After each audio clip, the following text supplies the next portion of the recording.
Halo teman-teman semua, teman-teman UMKM, kembali lagi bersama saya di podcast UMKM Berdaya Saing dan Naik Kelas. Ya, tempat kita ngobrol santai, tapi serius tentang usaha, filosofi hidup, dan strategi berdaya saing dan naik kelas. Alhamdulillah hari ini kita kedatangan tamu yang cukup spesial. Kalau saya boleh bilang, beliau ini punya jam terbang dan jam berpikir yang sama tingginya. Beliau adalah Pak Rozak Aminullah. Malam Pak Rozak. Malam Pak Dio.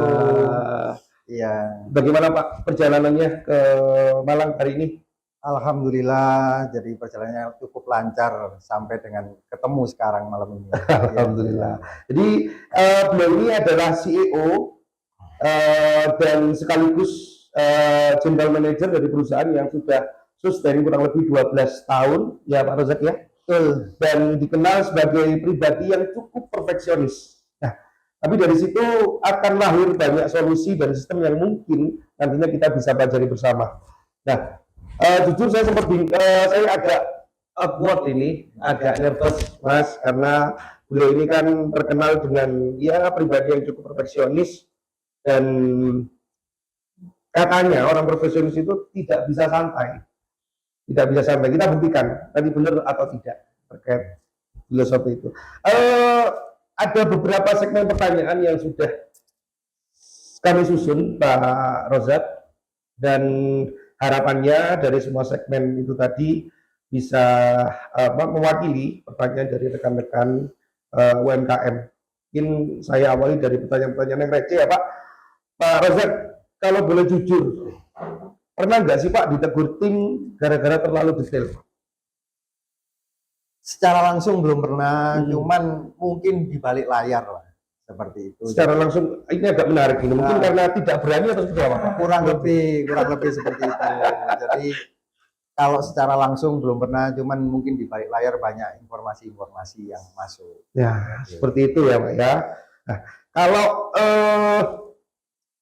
ini mungkin mewakili pertanyaan rekan-rekan Pak. Pada saat waktu bisnis baru usia 1 tahun, Pak Rozak, Bapak lebih banyak mengatur orang atau SDM atau mengatur pikiran Bapak sendiri, Pak Rozak? Maksudnya seperti apa ini? Mungkin lebih ke 1 tahun dari habit atau yang mungkin bisa ditiru dengan rekan-rekan UMKM nantinya Pak. Kaitannya dengan habit ketika masih baru berusia 1 tahun itu, Bapak lebih banyak fokus di SDM atau fokus dengan berpikir Bapak personality sendiri. Betul. Oke. Ya.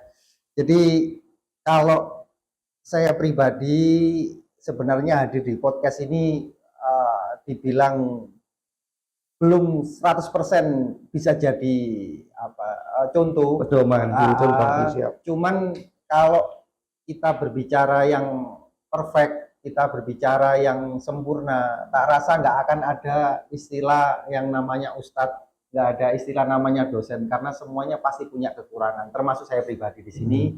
Jadi kalau bercerita soal bisnis cukup panjang, setiap tahun juga mengalami berbagai macam perubahan personality juga. Kalau di tahun awal memang karena belum punya secara utuh pengalaman, jadi banyak kesulitan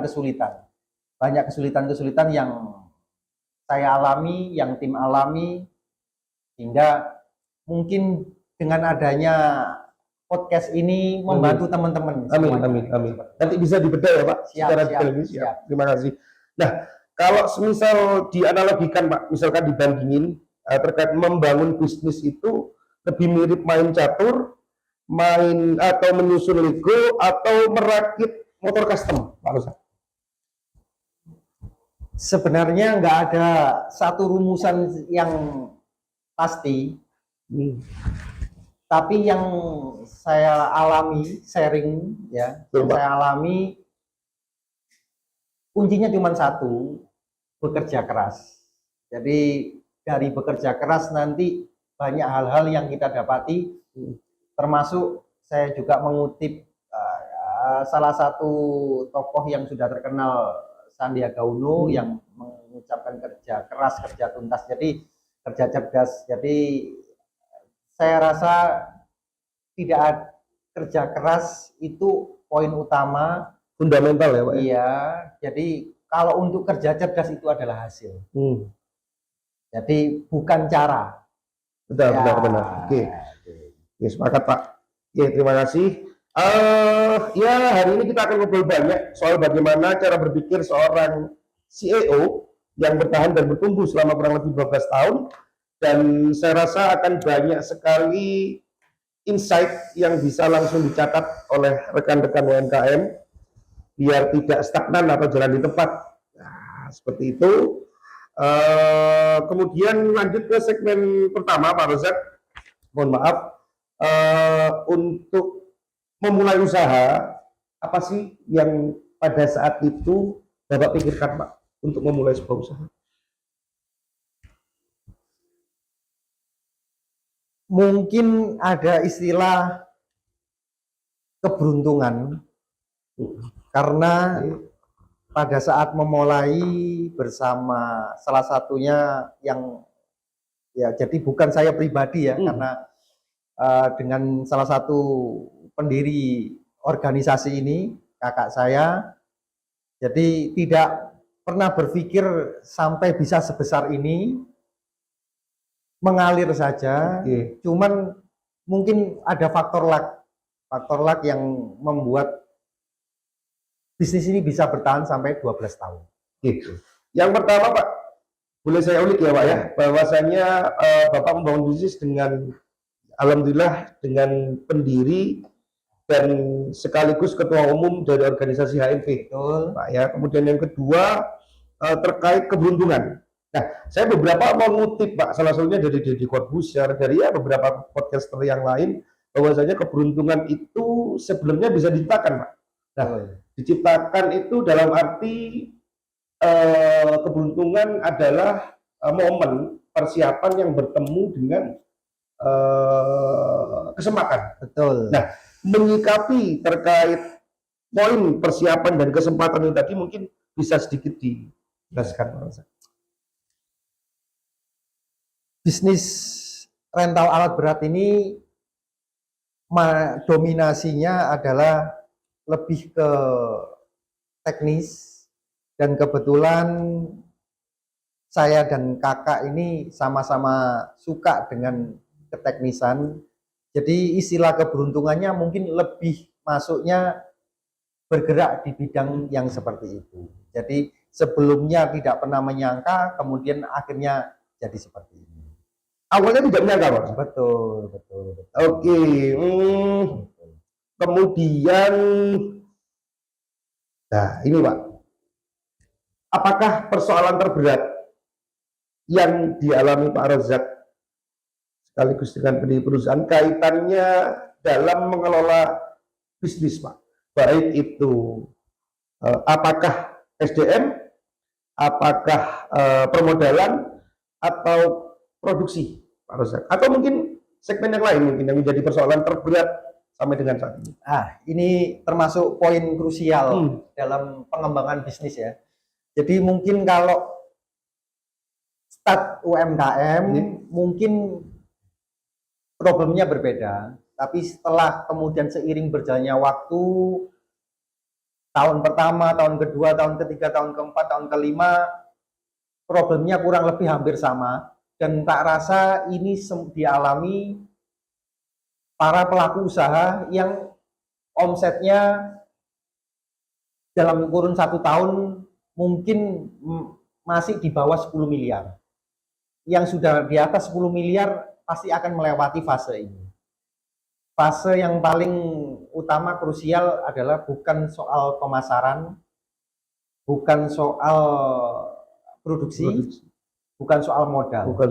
Nah, banyak pelaku UMKM yang mengeluhkan terkait modal. Tapi persoalan utama yang paling sulit dipecahkan, kalau produksi mungkin bisa langsung hire orang yang mengerti teknis ya. Kalau soal penjualan kita bisa menambah jumlah, kuantitasnya atau dan lain sebagainya. Marketingnya. Ya, betul. yang paling sulit adalah memanajemen sumber daya. Sumber daya. Oke. Karena tidak bisa diwakilkan selain pemilik bisnis. Nah, Kalau modal bisa diwakilkan oleh perbankan, oleh investor, mungkin partner. Nah, itu pun berlaku di divisi-divisi yang lain. betul, betul. Kalau soal manajemen tim, manajemen sumber daya tidak bisa diwakilkan. Dan itu adalah persoalan utama Betul. kaitannya dengan membangun usaha dan mempertahankan usaha. Sebesar apa perusahaan itu, salah satu indikatornya menunjukkan seberapa pintar pemilik perusahaan. Ketika bisa menjawab persoalan kaitannya dengan SDM ini. Betul. Nah, kalau perusahaan sudah bervaluasi sampai 100 miliar, berarti pikirannya juga 100 miliar. Kalau perusahaannya sudah menyentuh angka triliun, berarti kemampuan pemilik perusahaannya juga 1 triliun. Sesimpel itu. Menggambarkannya, Pak, ya, ini menjadi indikatornya. Sesimpel itu. Nah, kalau untuk SDM sendiri, Pak Razak, mungkin saya ulik sedikit karena bisnis yang Bapak pegang ini sudah sustain kurang lebih 12 tahun.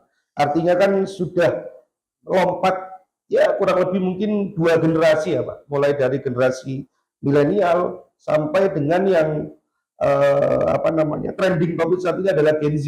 Nah, terkait perubahan dari 2 generasi itu yang bisa Bapak simpulkan, maupun bisa menjadi kunci kaitannya dengan UMKM ini bisa bergerak terus. Perbedaan dari 2 segi generasi tadi seperti apa Bapak menyikapinya Mulia Group sendiri?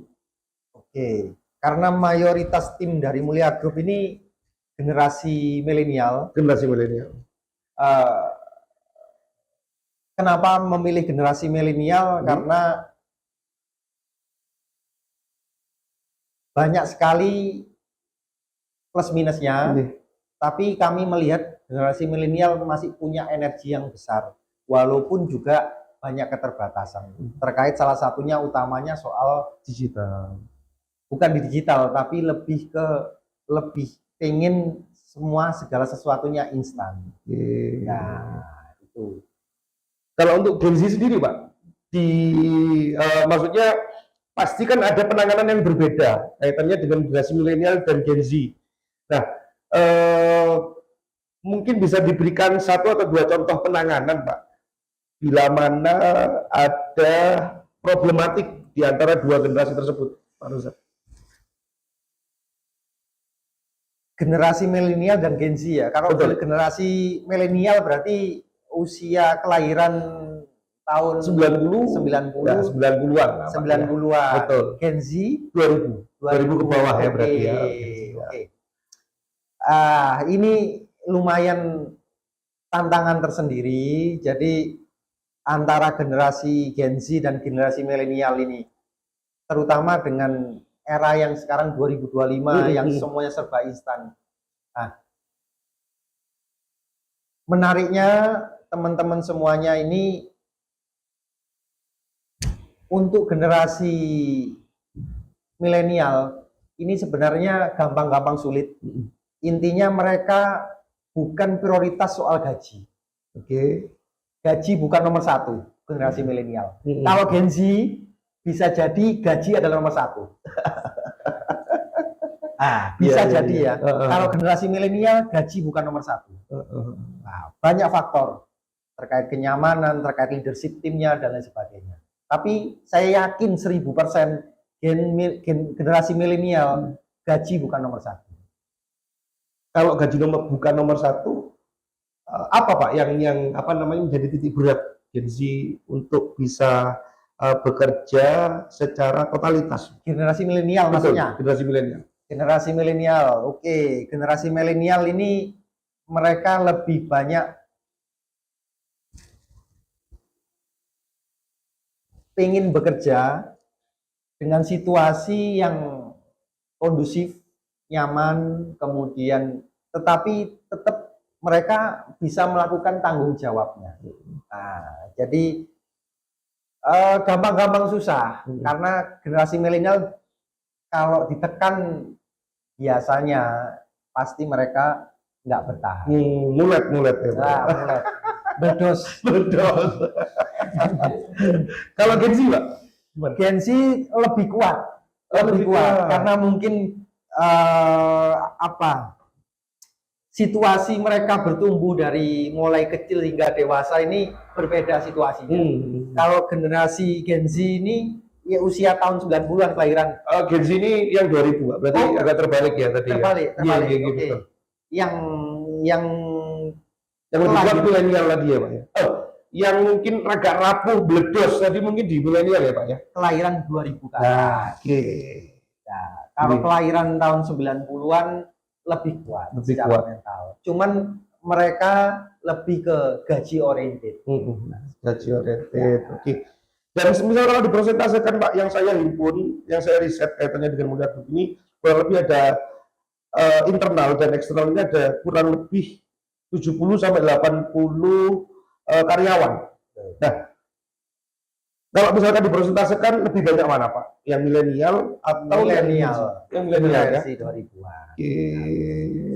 Tapi untuk Gen Z sendiri juga mungkin bisa ya, Pak, berkiprah di Mulia Group sendiri ya. Nggak ada masalah, nggak ada masalah. Jadi sebenarnya kalau di Mulia Group selama kemampuan dan kebutuhan itu selaras, artinya mereka menentukan soal gaji tapi seimbang dengan kemampuan, nggak ada masalah.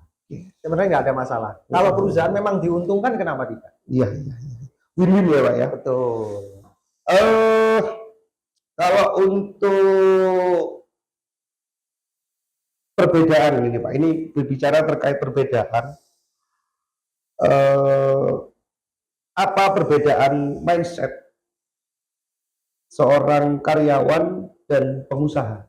Pak Rosa? Lah, menariknya di Mulia Group, dan saya yakin tidak semua perusahaan seperti Mulia Group. Mulia Group salah satu perusahaan, mungkin banyak lainnya, cuman saya yakin tidak semuanya perusahaan yang berharap tim yang sudah bergabung, ya karyawan yang sudah bergabung, mereka mendapatkan ilmu yang sebanyak-banyaknya. Supaya skill mereka berkembang, supaya yang mereka bisa bertumbuh, sehingga pendapatan juga seirama, mengikuti. Nah, tetapi yang jadi problem, yang menjadi problem utama, ya, tidak semua tim ingin bertumbuh. Nah, oke, ini agak saya garis bawahi, Pak. Betul. Tidak semua tim ingin bertumbuh. Tidak semua tim atau tidak semua person ini, Pak. Tidak semua karyawan maksudnya. Tidak semua karyawan. Tidak semua karyawan. Nah, padahal pertumbuhan itu sangat berbanding lurus, Pak, dengan pendapatan yang akan dihasilkan. Betul. Nah, kalau boleh saya bertanya, apakah sudah menemukan jawaban, Pak Rosa? Kenapa kok ada person yang mungkin dalam tanda kutip tidak ingin bertumbuh itu tadi, Pak, konteksnya? Saya kira ini problemnya bukan problem di Mulia Group, tapi problemnya Indonesia. Oke, nasional. Iya, problemnya Indonesia. Kalau bisa lihat di job fair kemarin berapa ribuan, ya, betul. Antri Miris sampai sekali, aduh, sangat miris sekali. Sebegitu susahnya cari pekerjaan, ya sebegitu, sampai belum tentu mungkin yang diterima 1%-nya dari yang ikut job fair. Nah, kenapa perusahaan sulit menerima?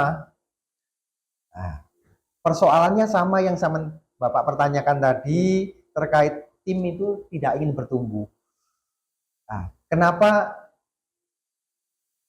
jumlah orang kaya di Indonesia dengan level bawah, level tengah, level atas, jumlahnya ketimpang.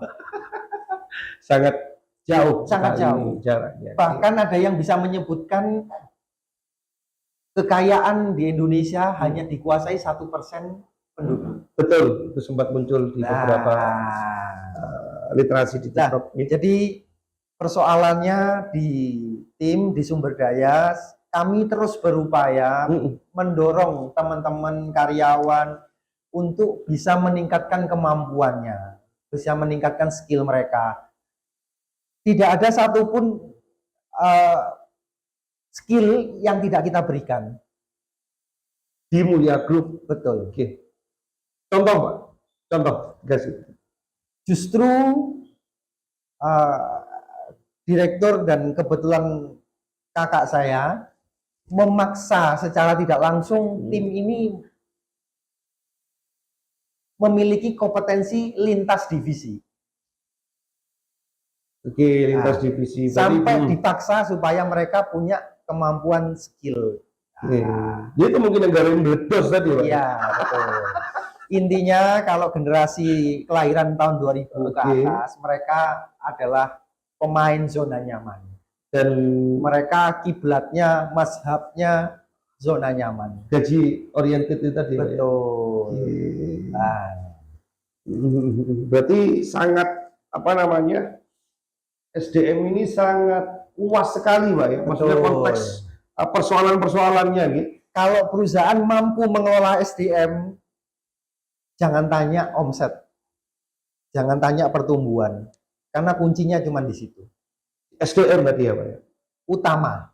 Apapun bentuk usahanya. Betul. Kalau perusahaan sudah omsetnya puluhan miliar, ratusan miliar, triliun, pemiliknya pasti handal soal mengatur SDM. Nah, kalau berdasarkan Mulia Group sendiri, sustain 12 tahun, apakah sudah bisa dibilang handal, Pak? Untuk menghandle SDM tadi? Kami terus berupaya. Kalau kata sempurna mungkin sempurna hanya milik Tuhan. Betul. Iya, betul. Terus berupaya, terus berupaya. Intinya kami pengen tim di sini, bahkan kalaupun resign,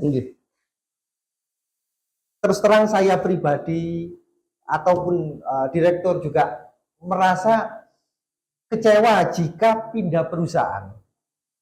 Alasannya, Pak?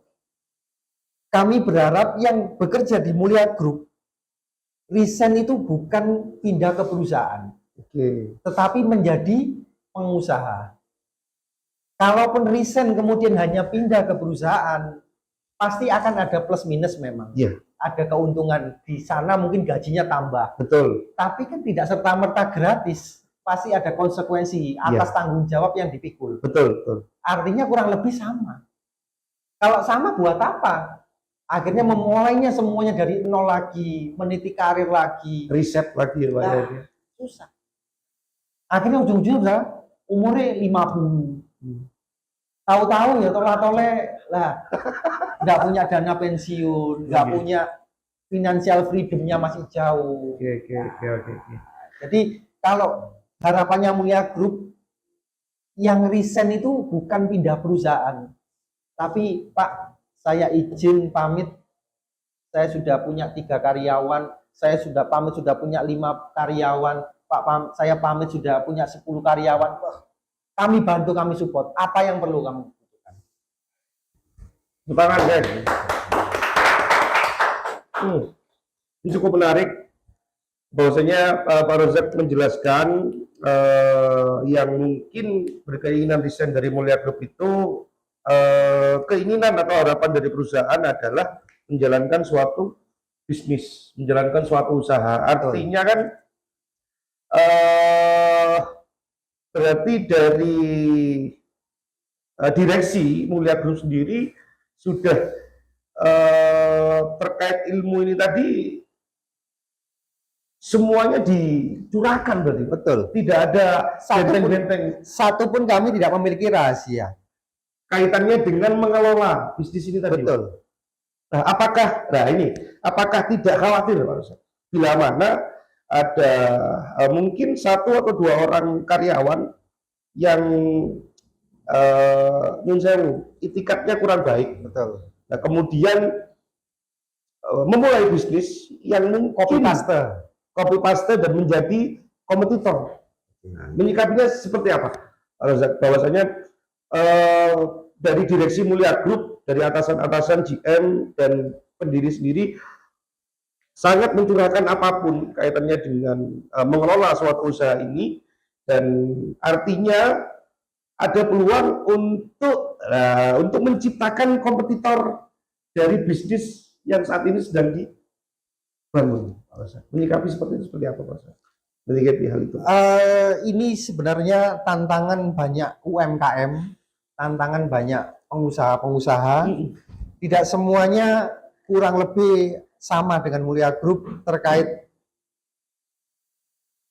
skill, pengembangan skill karyawan, pengembangan SDM. Jadi banyak pelaku usaha ketika mereka menjadikan timnya menjadi pintar, Betul. mereka takut. Khawatir pasti, Pak. Mereka khawatir di copy paste, mereka khawatir akan lebih unggul. Betul.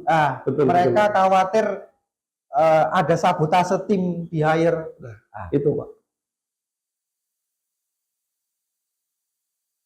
Saya kasih satu kalimat.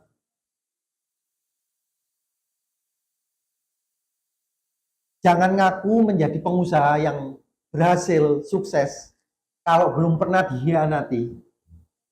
Oke. Kalau belum pernah dicurangi, kalau belum pernah ditipu, kalau belum pernah di copy paste. Iya. Jadi Pakaiannya ya, Pak ya. Pakaian pengusaha sukses, ditipu, dikhianati, betul di-sliding. sekali. Ya. Jadi tetapi resiko itu pasti ada. Probabilitasnya nanti akan ada 50-50. Jika karyawan satu karyawan ini menjadi pintar, bisa jadi mereka akan copy paste. Betul. Tapi kalau karyawannya bodoh, dedel, goblok, ya, oke. Ada hal satu juga yang pasti. Apa itu, Pak? Perusahaannya nggak akan bertumbuh. Berarti itu bisa dibilang buah si malakama nggak sih, Pak? Betul. Kalau nggak pengen resiko, ya jangan jadi pengusaha. Itu Pak Emil. Ini cukup menarik. Yang perlu diingat, yang saya garis bawahi bahwasanya pakaian pengusaha sukses adalah dihianati, ditelekung, kemudian disabotase, dan lain sebagainya. Artinya sangat di luar zona nyaman untuk menjadi seorang pengusaha. Maka dari itu mungkin pertanyaan selanjutnya, Pak Rozak, apakah ada saran, Pak, untuk UMKM yang mungkin akan memulai sebuah usaha, Pak? Oke. Jadi ini belum tentu benar, tapi sharing pengalaman dari saya pribadi, dan mungkin bisa jadi bermanfaat buat teman-teman semuanya. Amin. Pasti. Seperjalanan karir saya, jadi saya menyimpulkan beberapa hal terkait bagaimana memulai bisnis ataupun yang sedang ingin mengembangkan. Saya fokus ke yang memulai dulu. Satu kata kunci untuk teman-teman semuanya: mulailah bisnis dari apa yang kamu suka. Mulailah bisnis dari apa yang kamu suka. Oke. Poin satu, Pak Rozak. Poin kedua, oke. Bisnis harus menambah nilai. Nah, cukup menarik. Apa itu, Pak? Yang dimaksud, Pak? Seperti apa? Rokok ini masuk nanti iklan. Rokok ini kalau kita hanya menjual bentuknya dalam bentuk yang sama, betul, seperti toko-toko pada umumnya, mungkin bisnisnya bisa jalan, tapi bertumbuh sulit karena tidak ada penambahan nilai. Oke, yang dimaksud penambahan nilai adalah andai kata rokok ini rasanya rasa anggur, kemudian kita jual jadi rasa stroberi, itu penambahan nilai. Itu penambahan nilai ya, Pak. Berarti tidak sama dengan bentuk awalnya ya. Tidak sama. Apapun itu harus ada penambahan nilai. Penambah nilai. Oh, penambah nilai. Kemudian poin ketiga, Pak. Yang ketiga, ini berkaitan tentang mindset. Oke, menarik. Gimana, Pak? Jadi yang pertama, lakukanlah apa yang kamu suka. Betul. Nah, nggak usah berpikir bagaimana memonetisnya, bagaimana untuk mendapatkan profitnya dari mana. Lakukan apa yang kamu suka. Oke. Yang kedua, tambahlah nilai. Penambahan nilai. Penambahan nilai itu. Terus yang ketiga, ini berkaitan dengan pola pikir, menjadi pengusaha harus punya pola pikir bagaimana melihat sebuah problem. Nah, jadi ibaratnya saya ambil contoh tisu. Iya.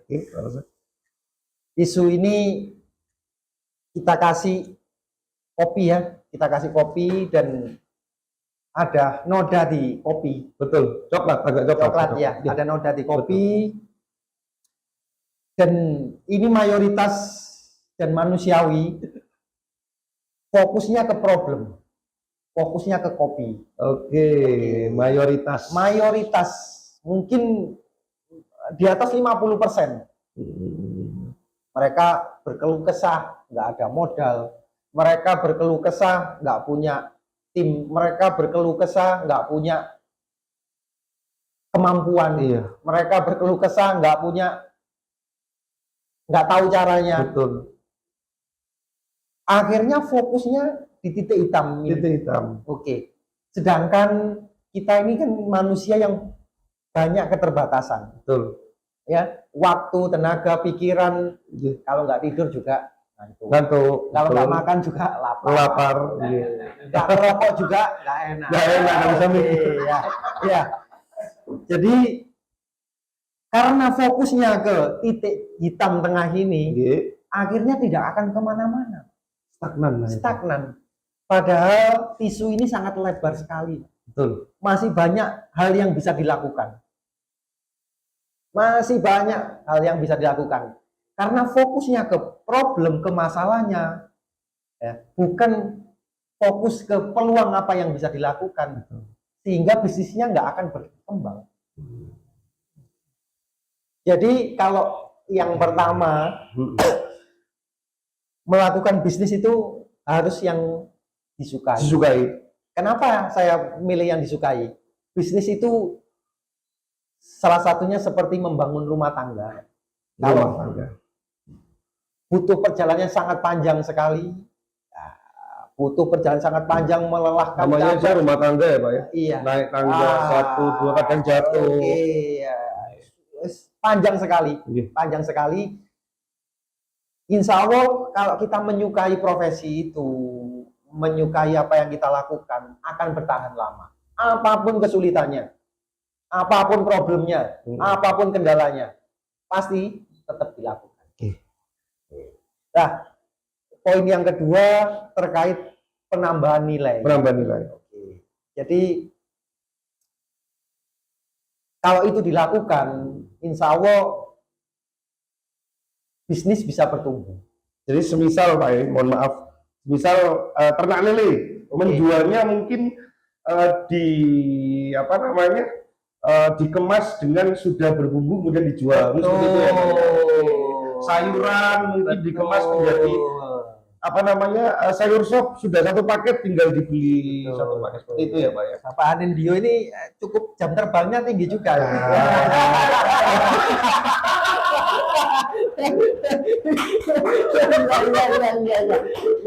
Saya kan bergurunya ya, tiga orang. Mas di sini. Satu ketua umum, yang kedua para sakamu. Kalau berternak lele, dijual hanya lele, diangkat dari kolam kemudian dijual, betul. Sampai gegere bengkok. Tapi kalau kolamnya buahnya Pak, tetap. Oke. Kalau kebetulan ini di Malang, banyak petani sayur. Betul, Pak. Yang kaya petaninya apa tengkulaknya? Biasanya sih yang gula. Kenapa? Pertanyaannya. Ya mungkin lebih ke akses Pak. Jadi yang pula itu mereka mempunyai akses dan kompetensi untuk menjual ke end user yang tadi Pak. Sedangkan si petani ini fokus di produksinya, fokus di ya mungkin menanam ininya, menanam itunya sehingga tidak terpikirkan ya apa sih caranya dodolan ke end user. Intinya menambah nilai. Betul. Tengkulak menambah nilai. Nah, ya betul Pak, betul. Tengkulaknya yang menambah nilai. Nah, ini saya terkadang melihat apa namanya regulasi yang seperti itu agak gemas, Pak Rozak. Bahwasanya kan harusnya produsen ini kan bisa langsung Pak, menjual produk tersebut ke end user. Nah itu menyikapi hal seperti itu gimana Pak Rozak? Oke, pertanyaannya istimewa Bapak ini ya. Iya.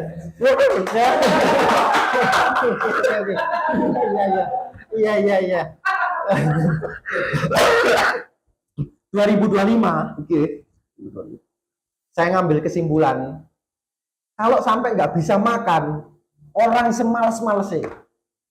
Berarti orang yang tidak bisa makan atau orang yang penghasilannya cukup kecil adalah orang yang Malas. Paling malas, paling bodoh dedel itu kan betul nggak ada, Pak. nggak ada betul Pak. Yang ada kemalasan hakiki. Mau atau tidak? Lah, nggak mau berarti ya malas. 2025 Pak, rantai pemasaran Betul. ini dihancurkan dengan teknologi. Nah, itu Pak. Rantai pemasaran dihancurkan. Kalau dulu konvensional, rantai pemasaran dari produsen, dari pabrik, Ya. ada layar-layar yang sampai Ya. dengan end user. Harga awal start 10.000, end user sampai 20.000. Betul. Nah, sekarang Pak, nggak ada rantai pemasaran. Semuanya end user. Dan bahkan perusahaan-perusahaan besar terancam dengan adanya teknologi. Ya, jadi kalau 2025 kemudian sampai khususnya para pelaku usaha ya tidak bisa mengembangkan bisnisnya, sangat disayangkan sekali. Nah, kebetulan sekali Pak Rozak, di Wadah HMP ini kita harapannya bisa mewadahi terkait UMKM, produsen-produsen yang mungkin tidak terpikirkan bagaimana cara menjual, bagaimana cara memasarkan, dibalut dengan teknologi atau digitalisasi saat ini. Betul, oke. Harapannya memang apa namanya Wadah HMP ini tadi bisa menjawab semua dan menjadi solusi terkait itu, Pak Rosa. Iya. Jadi saya terus terang HMP ini menjadi salah satu inisiator. Nah, mungkin ada Kadin, ada HIPMI, ya, seperti itu. Dan kami menjadi salah satunya HMP ini ya. Jadi salah satunya kenapa Mulia Group selama 12 tahun ini mungkin masih belum IPO. Betul. Mungkin masih belum IPO. Kapan targetnya, Pak? Nah, ada salah satu. Sebentar satu-satu yang. Jadi saya mengutip satu hal yang penting. Ini dalam hal apapun, termasuk bisnis juga. Pentingnya mentor. Mentor adalah is the king, segala-galanya, Pak. Mungkin Mulia Group kalau sudah punya mentor atau saya dilahirkan oleh keluarga yang kaya, mungkin nggak selama ini. Mungkin bisa mempersingkat durasinya itu tadi ya, Pak. Oleh karena itu HMP harapannya menjadi tempat, menjadi wadah teman-teman semuanya UMKM bisa saling bersinergi, bisa saling memberikan bukan dalam rangka menggurui. Betul. Bukan dalam rangka menggurui, tapi sekali lagi mentor adalah segala-galanya. Mentor adalah segala-galanya. Jadi sebenarnya banyak sekali penyesalan dan kalau boleh menukar uang dengan umur usia, saya lebih pilih usia. Itu saya selipkan Pak di pertanyaan saya sebenarnya. Tapi nggak apa-apa dijawab. Oke. Gimana Pak? Apa terkait memaknai kenapa kok harus memilih usia? daripada uang. Andai kata saya suruh memilih dengan kemampuan pengetahuan skill yang saya miliki sekarang ditukar dengan usia saya ya mungkin 5 atau 10 tahun, saya sangat bersyukur sekali. Mungkin saya punya akan banyak waktu dalam mengembangkan bisnis dan lain sebagainya. Tetapi karena sudah yang seperti ini ya harus kita syukuri seperti itu. Jadi saya sangat sering memberikan pesan ke teman-teman, ke karyawan, ke tim, mumpung usia kalian masih muda. Nah, sayang sekali kalau nggak dimanfaatkan. Hal yang paling mahal waktu. Paling mahal waktu. Tapi ngomong-ngomong kita semua belum tahu ini Pak. Usia Pak Rozak ini berapa sih Pak? 34 tahun. 34 tahun di tahun 2025 ini ya Pak. Ya. Siap. Oke. Lanjut ke pertanyaan berikutnya Pak Rozak. Mungkin beralih ke perbedaan lagi yang mungkin akan saya tanyakan. Tadi saran untuk UMKM sudah terjawab, insya Allah sudah terjawab dari Pak Rozak. Ada 3 poin yang cukup menjawab dan menjadi solusi kaitannya dengan teman-teman yang akan memulai sebuah usaha. Dan kemudian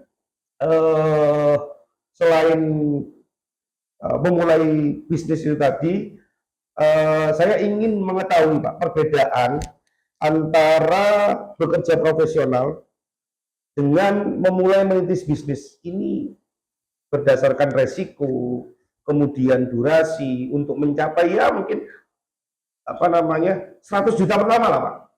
Kira-kira perbedaan menjadi bekerja profesional dengan memulai atau melahirkan suatu bisnis itu lebih cepat mana menurut Bapak? Oke. Jadi profesional, Betul. karyawan itu profesi yang juga bukan buruk. Pengusaha juga bukan profesi yang buruk. Betul. Tetapi dua hal ini, profesional dan pengusaha, sebenarnya saling berterkaitan dan tidak bisa disulit untuk dipisahkan. Oke ya. Jadi kalau ada teman-teman yang memulai bisnis tetapi belum punya pengalaman menjadi profesional, saya kira mereka akan lebih lama mengembangkan bisnisnya. Jadi saya berpesan ke tim dan lain sebagainya, menjadi profesional itu bukan mencari gaji, tapi mencari ilmu. Gaji tetap, siapa kalau nggak pengen gaji nggak bisa hidup, betul ya.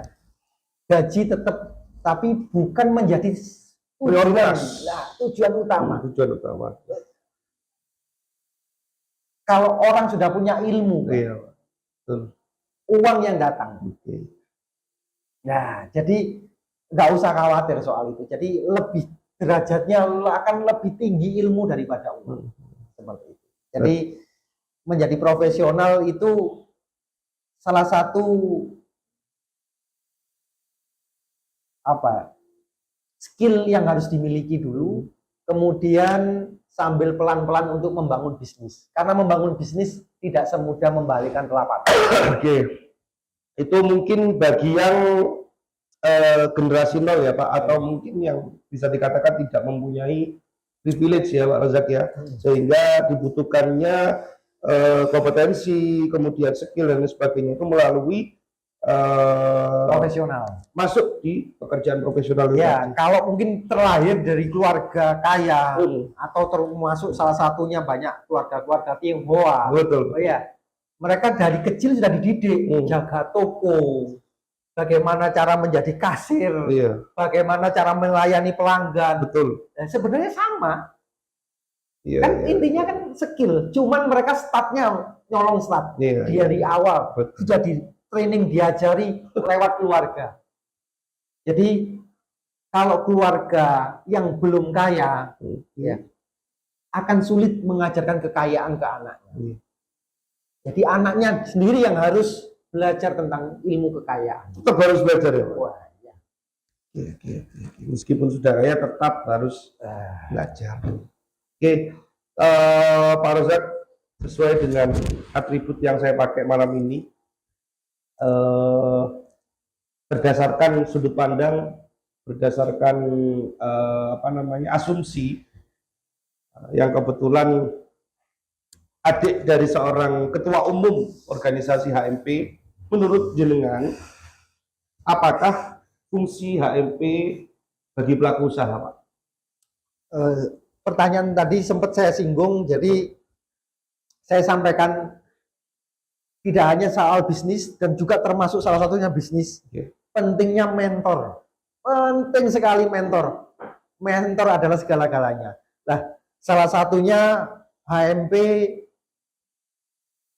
menjadi forum, menjadi wadah, menjadi Betul. tempat berkumpulnya para pengusaha. Betul. Di mana di situ bisa saling bersinergi, bisa saling bertukar pikiran, bisa saling memberikan ide dan gagasan. Betul. Ya, jadi saya kira nggak akan ada ruginya bergabung di HMP dan sangat sekali banyak pemanfaatnya.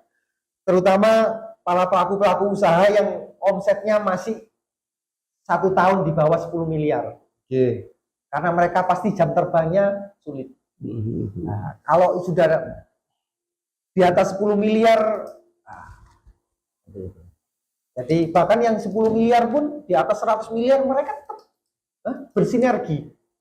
Oke. Ya, jadi bersinergi ini saya kira kalau ibaratnya sapu lidi, Pak. Kalau cuman satu nggak bisa buat Buat nyapu nggak bisa. Nah. Nah, untuk mencut anaknya nggak bisa. Nggak usah dikoploki, Pak. Iya. Ya, jadi kalau salah satunya seperti itu. Oke. Jadi saya kira teman-teman para pelaku usaha bila bergabung bergabung di HMP ini banyak sekali benefit yang didapatkan dan tak rasa nggak bisa dinilai dipakai uang. Karena Pak Rozak, saya ingin menambahkan sedikit bahwasanya HMP tidak hanya mementori sebenarnya, Pak. Jadi kita lebih ke secara action yang kita lakukan. Bahkan kemarin pada saat podcast sebelumnya diwakili oleh Ketua DPW Jatim yang sempat menjelaskan sedikit, bahkan jam 11 malam itu beliau juga memandu untuk pemasangan Google Map, Pak, di suatu pelaku usaha pada saat itu. Artinya kan tidak hanya mementori yang hanya ngomong A, ngomong B dan lain sebagainya, cuman kita lebih ke bagaimana praktek. Jadi praktek langsung, jadi tidak hanya teori, sehingga harapannya kita mengadakan podcast seperti ini, kemudian memanggil narasumber-narasumber yang sudah berpengalaman, itu bisa merangsang, Pak, menjadikan stimulus untuk rekan-rekan untuk tidak takut memulai usaha dan bisa menjadi solusi untuk yang bingung bagaimana caranya mengembangkan suatu usaha ini tadi. Seperti itu sih, Pak. Nah, kemudian ini segmen kalau bahasa kerennya itu Q&A, Pak, namanya. Jadi cuman Q&A-nya beda karena kita bertanya ke seorang pelaku usaha langsung, seorang CEO yang sudah sustain lebih dari 12 tahun. Maka dari itu mungkin setelah menjawab cepat bisa sedikit memberikan simpulan atau alasan kenapa Bapak menjawab itu. Oke. Siap, endingnya atau langsung aja nggak apa-apa. Langsung. Oke, ya. Produk bagus atau branding kuat? Branding kuat. Alasannya, Pak? Lebih mudah laku. Meskipun produknya jelek? Betul. Nanti dievaluasi, terus disempurnakan. Yang penting laku dulu, dapat cuan dulu. Oke. Yang penting dapat cuan. Percuma produknya bagus tapi nggak laku. Iya.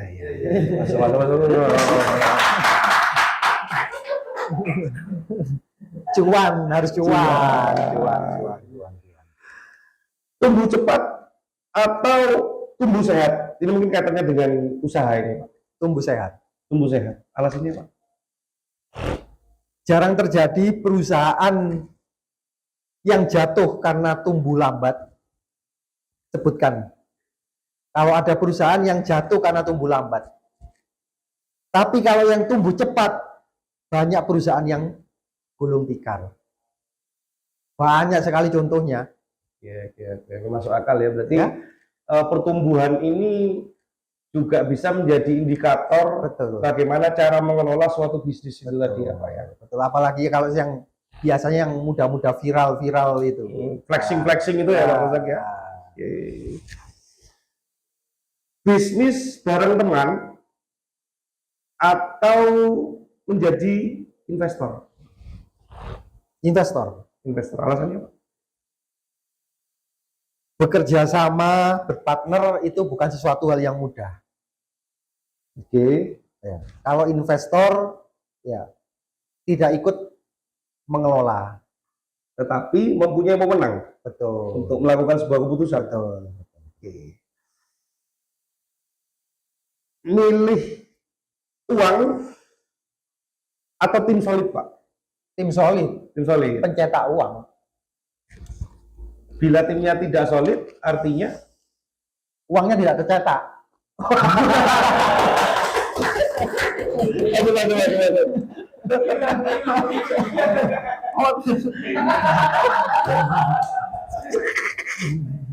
Oke, nah ini sempat jenengan singgung tadi kaitannya dengan umur. Semisal Pak Razak, Pak Razak ini kebetulan usianya 34 tahun. Kalau bisa balik ke umur 25 tahun lagi, Pak, apa yang akan jenengan lakukan yang berbeda dengan yang sudah terlanjur terjadi ini tadi? Banyak sekali. Banyak sekali. Satu contoh aja. Perjalanan bisnis, kehidupan dan lain sebagainya, jatuh bangun itu pakaian. Oke. Pakaian yang aduh itu susah diungkapkan lewat kata-kata. ya, jadi andai kata kita sudah tahu di awal, sudah tahu, kemudian nggak akan melakukan hal yang salah. Nah, jadi makanya dengan HMP ini teman-teman di luar sana harapannya tidak perlu melakukan kegagalan-kegagalan yang saya lakukan, ya teman-teman lakukan. Nah, jadi mengambil pelajaran penting sekali. Mungkin dengan mentor, dengan sharing dan sebagainya akan mempersingkat durasi. Harusnya mengembangkan bisnis beromset sampai dengan 500 juta butuh 3 tahun. Dengan bergabung dengan HMP cukup waktu 1 tahun omset 500 juta.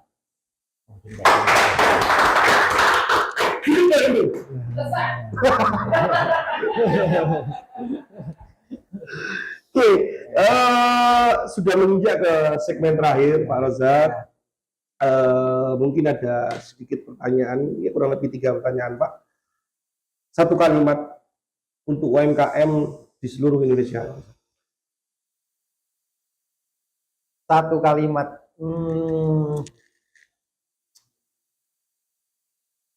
Satu kalimat. Berarti beberapa suku kata. Betul, satu kalimat. Jadi kesimpulan dari pembicaraan yang kita lakukan ini, tujuan utama dari bisnis adalah profit, ya. Keuntungan. Ya, keuntungan. Bisnis adalah profit.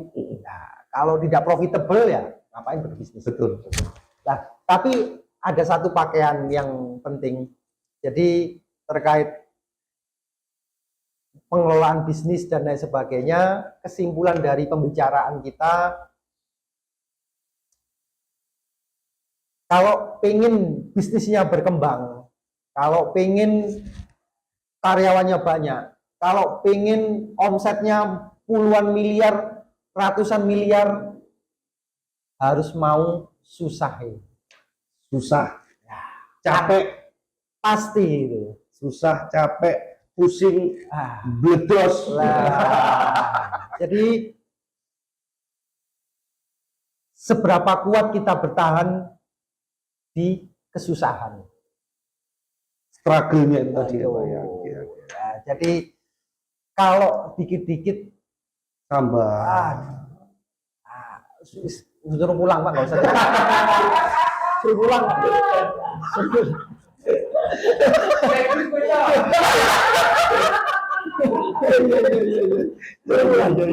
pulang Pak. Suruh pulang. Siap Pak Ustaz. Lebih baik jadi karyawan aja. Betul Ya, betul. jadi Kalau jadi karyawan pun akan sambat juga. Betul, sambat juga.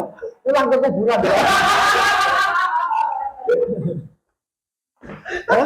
Iya.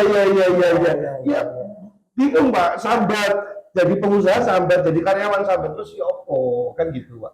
Ya sih berarti itu tadi pulang lah Anda. Pulang. Oke. Terima kasih Pak Rosa. Kemudian ada lagi Pak pertanyaan, apa hadiah terbesar menurut Bapak ini ya? Apa hadiah yang terbesar dari 12 tahun perjuangan? Ilmu. Hadiah terbesar adalah ilmu. Alasannya? Saya sudah siap dengan segala kondisi apapun yang terjadi. Siap 1000%. Apapun yang terjadi, saya siap. Apapun. Jadi hadiah terbesarnya itu dia adalah Siap. kesiapan karena Apapun. sudah mendapatkan ilmu, kompetensi dan lain sebagainya ya, Pak. Siap.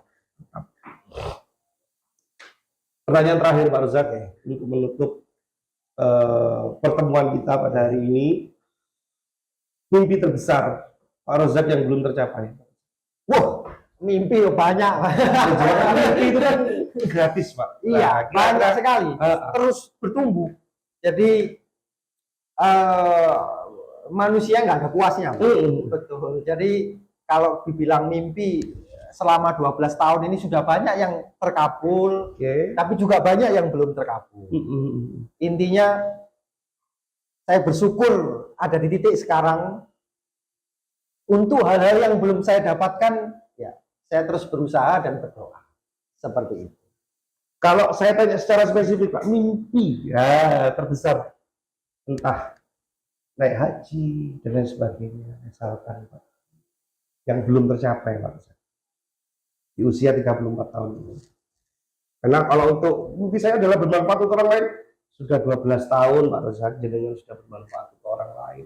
Nah, mimpi di ego Bapak sendiri sebetulnya belum capai Bapak. Secara pribadi. Bullying. Kan kita perlu tahu mimpi seorang CEO itu seperti apa sih Pak? Iya.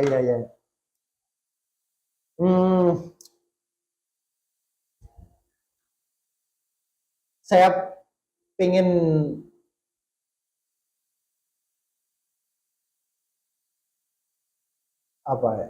pensiun